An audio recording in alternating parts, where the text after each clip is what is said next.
என்னை வாழ வைத்துக் கொண்டிருக்கிற யூடியூப் நேயர்களுக்கு என்னுடைய நன்றியும் வணக்கம். என்னுடைய உறவுகளே, ஒரு நாள் ஃபோன் வந்து, நான் தான் டைரக்டர் பால வைத்தியநாதன் பேசுகிறேன் அப்படின்னு. உங்களை நான் கேள்விப்பட்டதே இல்லைன்ட்டு அவருக்கே ஷாக்காக போச்சு. இல்லை சார், நான் டைரக்டர் தான் அப்படின்னாரு. என்ன விஷயம்னு. இல்லை, நீங்கள் ஒரு கேரக்டர் பண்ணணுன்னாரு. நான் யூடியூப்பில் பேசிகிட்டு இருக்காங்களா உங்களுக்கு தெரியுமா அப்படின்னு. தெரியும் அப்படின்னாரு. தெரியும் தான் கூப்பிட்டுருக்கேன்னாரு. அதே மாதிரி இவர்கிட்ட ஒரு நல்ல பழக்கம் என்னன்னா, இந்த டயலாக் என்னங்கிறத முதல்ல வாட்ஸ்அப்பில் அனுப்பி விட்டுருவார். அதே மாதிரி சமீபத்தில் 2 டிவி சீரியல் நடித்தேன், அவங்களும் அனுப்பி விட்டுருந்தாங்க. இதனால ஒருத்தருக்கு வேலை போயிருது. அசோசியேட் டைரக்டர் வந்து டயலாக் சொல்லி கொடுப்பார்ல, அவருக்கு வேலையெல்லாம் போயிடும். அந்த டயலாக்கை அவர் என்ன எழுதியிருக்காரோ அப்படியே நான் சொன்னேன். ஆனால் அப்போவே சென்சார் கட்டு வரணும்னு எனக்கு தெரியும். நான் அவர்கிட்ட சொல்லலை. ஏன்னா எல்லா நடந்த விஷயங்களே அவர் வசனமாக்கியிருந்தார். அதனால இது இந்த மந்திரியை குறிக்கும், இது இந்த மந்திரியை குறிக்கும் அப்படிங்கிறது தெரிஞ்சு போச்சு. அது மட்டும் இல்லை, அவர் போஸ்டர்ல மிகப்பெரிய பொய்யை சொல்லியிருக்காரு. யாரும் இந்த படத்தினுடைய போஸ்டரை பத்தி பேசவே இல்லை. ஏன்னா ஒருத்தர் பாரதிய போஸ்டர் போட்டிருந்தாரு, கீழே நாங்கள் அரசியல் பேசவில்லை போட்டிருந்தாரு. முழுக்க முழுக்க அது அரசியல் பேசுற படம். ஏன் அப்படி ஒரு கருத்துன்னு எனக்கு புரியல. ஏன் நாங்கள் அரசியல் பேசுறோம் போடுங்களேன். எதுக்குன்னா, நீங்க அவ்வளவு துணிச்சலா நாட்டில் உள்ள நடப்புகள், அது ஆளுங்கட்சியா இருந்தாலும் எதிர்கட்சியா இருந்தாலும் சரி, மாநில அரசா இருந்தாலும் சரி, மத்திய அரசா இருந்தாலும் சரி தாக்குறீங்க. நாங்க ஏன் அரசியல் முழுக்க அரசியல் பேசிவிட்டு நாங்கள் அரசியல் பேசவில்லை என்று சொல்றீங்க. இதுல எனக்கு முன்னால ஒருத்தர் இதுல என்னை பற்றி நீங்க பேசவே இல்லைன்னாரு. நான் இன்னைக்கு அவரை பற்றி நல்ல தகவல் சொல்லியிருந்தேன். ஜீவாவை பத்தி எனக்கு சொந்தக்காரர் அவரு. இல்ல, இன்னொரு விஷயம் இருக்கு. அவர் ஒரு அரசியல் கட்சிக்கு பொதுச் செயலாளர். அது உங்களுக்கு தெரியுமா? யாருக்காவது தெரியுமா? அதான். ஏன் விளைக்கீங்களா? ஓ, அரசியல் படத்தில் நடிக்கிறதுனால அரசியல் கட்சி தான் விளைக்கீங்களா? ஓ, அவர்கிட்டையும் அப்படியா? அதே மாதிரி இதுல முக்கியமான விஷயம் ஒண்ணு நான் சொல்லணும். மாநில அரச கிளிகளையும் கிழிச்சாரு.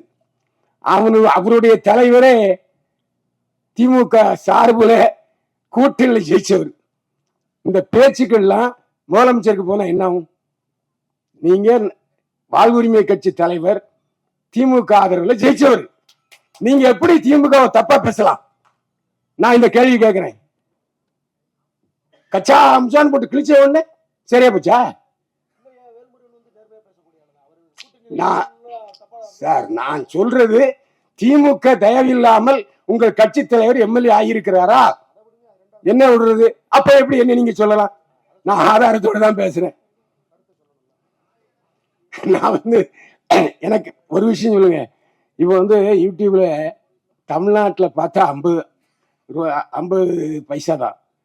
ஆனா அதே வெளிநாட்டில் உள்ளவங்க பார்த்தா ₹1.50. இன்னைக்கு எனக்கு பெண் ரசிகர்கள் ஜாஸ்தி. சிரிக்கலாம் பாருங்க. எல்லாருமே என்னுடைய ரசிகர்கள். ஆனா அவங்களுக்கு எதிராக நீங்க பேசுறீங்க. இதான் பேசின மட்டும் நம்ம சொல்லி திருச்சி சார் ஒரு விஷயம் நல்லா சொல்லிச்சு. நல்லா கத்தி பேசுனீங்க, கைத்தட்டல உள்ளலன்னு கவனிச்சிங்களா? அப்ப ஏன் சொல்றீங்க? அதெல்லாம் வேண்டாம். நாம இப்ப இன்னைக்கு கண்டென்ட் சொல்றதுங்கிறது தான் நான் வந்து பேசிக்கிட்டு இருக்கேன், தவிர வேற ஒண்ணும் இல்லை. ஏன்னா என்னுடைய நண்பர்கள் இப்பவுமே இன்னைக்கு ஏன் கடைசியில் பேசி வச்சாங்கிறது கூட அதுதான் ஒரு காரணம். எல்லோருக்கும் நீங்களே உங்க கட்சி பேர் வாழ்வுரிமை கட்சி. அவங்க உங்களுக்கு ஒரு உரிமை இருக்கு, அவங்க உங்களுக்கு ஒரு சுதந்திரம் இருக்கு, அவங்க உங்களுக்கு ஒரு தொழில் இருக்கு, அவங்க உங்களுக்கு ஒரு பிளாட்ஃபார்ம் இருக்கு. இப்போ எனக்கு என்னை பத்தி என்னுடைய நண்பர்களுக்கு தெரியும். என்னை பத்தி கேள்வி கேட்டே என்ன பெரியவன் சாய்க்கிறாங்க.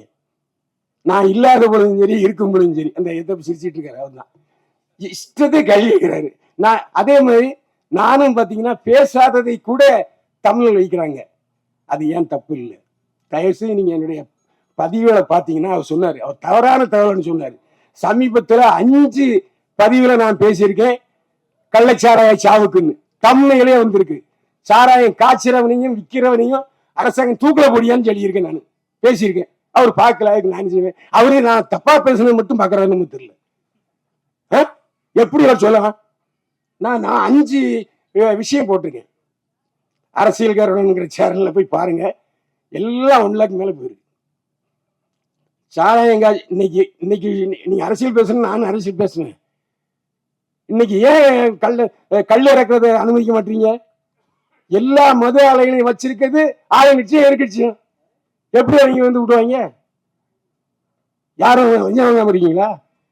அப்படின்னா அது அரசியல் ஆயிடும்.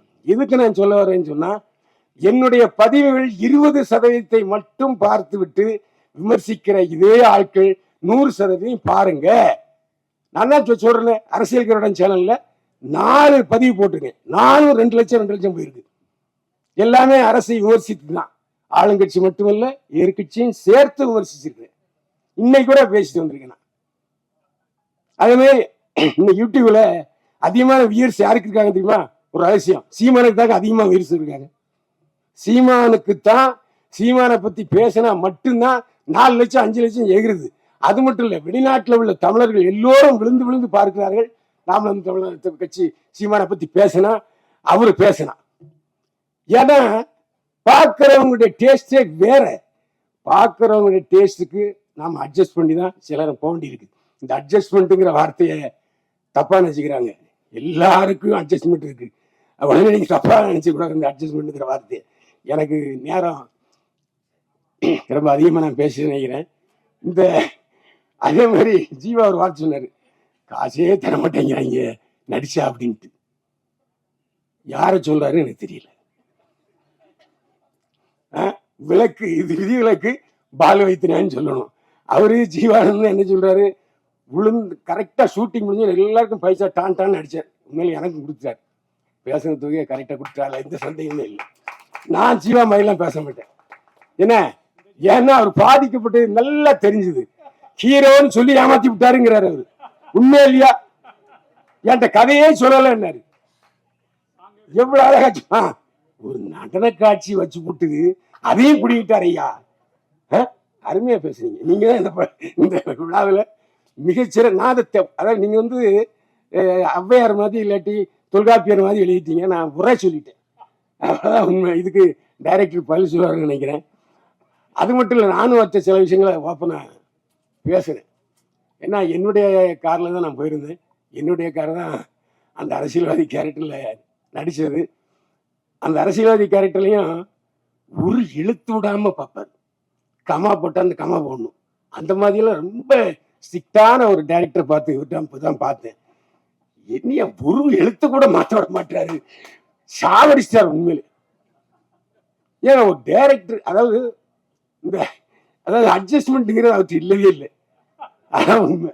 ஏன்னா இப்போ எனக்கு தெரிந்த ஃப்ளோல நான் வரணும்ல, உண்மை. அந்த அவங்களே அக்காவே தலையாட்டுறாங்க. எதுக்கு நான் சொல்றேன்னா, ஒரு அமிக்கபிள் பர்சனா இல்லை. ஏன்னா இந்த டயலாக்கு எங்க இப்படி கொஞ்சம் மாத்திக்கலாமா? நோ நோ நோ இருக்கிறது பேசு. ஆகா, நானும் ஜீவா வந்து சிலரும் ஜீவா என்னை சமாதானப்படுத்துவார். அண்ணே கொஞ்சம் அமைதியாரு, அண்ணே கொஞ்சம் அமைதியாருங்கண்ணே, இப்படிதான் அவரு சொல்லுவாரு. இதுக்கு அதனால அந்த ஒரு நாள் ஷூட்டிங் நடந்துச்சு. அந்த ஒரு நாள் ஷூட்டிங்லேயே நிறைய அசிஸ்டன்ட் டைரக்டர்ஸ் பார்த்தேன். ஒரே ஒருத்தர் மட்டும் நான் வந்து அதை ஜீவானந்தன் சார் நினைக்கிறேன், அவர் தான் என்கிட்ட சொன்னார். அவர் தான் பாவம் வயசான ஆளுமே தெரிஞ்சது. அவரும் சொன்னார், சார் டைரக்டர் என்ன சொல்றாரோ அதை கேட்டுங்க சுத்தம்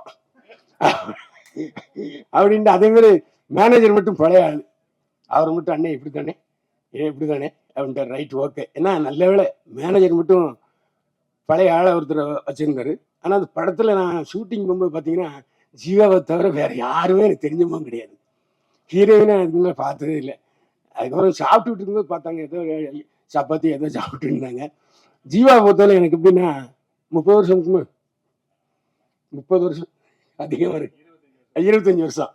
அதாவது என்றைக்கு லொல்லு சபா சந்தானம் ரிலீஸ் ஆகி போனாரோ அந்த இடத்துக்கு வந்தாரு ஜீவா. ஏன்னா இவர் வந்து ஆக்சுவலா வந்து ரஜினியுடைய ரசிகர். ரஜினி மாதிரியே பேசுவாரு, ரஜினி மாதிரியே நடிப்பாரு. ஆனா அந்த லொல்லு சபா இதில் பண்ணும்போதும் சரி, அதுக்கப்புறம் ராஜ் டிவியில் பண்ணும்போதும் சரி, நான் அவரோட பயணிச்சிருக்கிறேன். நல்ல ஒரு, அதாவது இங்க எப்போ கதாநாயகன் ஆயிருக்க வேண்டிய ஜீவா இன்னும் அந்த முட்டுக்கட்டையிலே இருந்துகிட்டு இருக்காரு. அவர் வெற்றி பெற நான் வாழ்த்துக்கிறேன். மீண்டும் சந்திப்போம். வாழ்க வளமுடன்.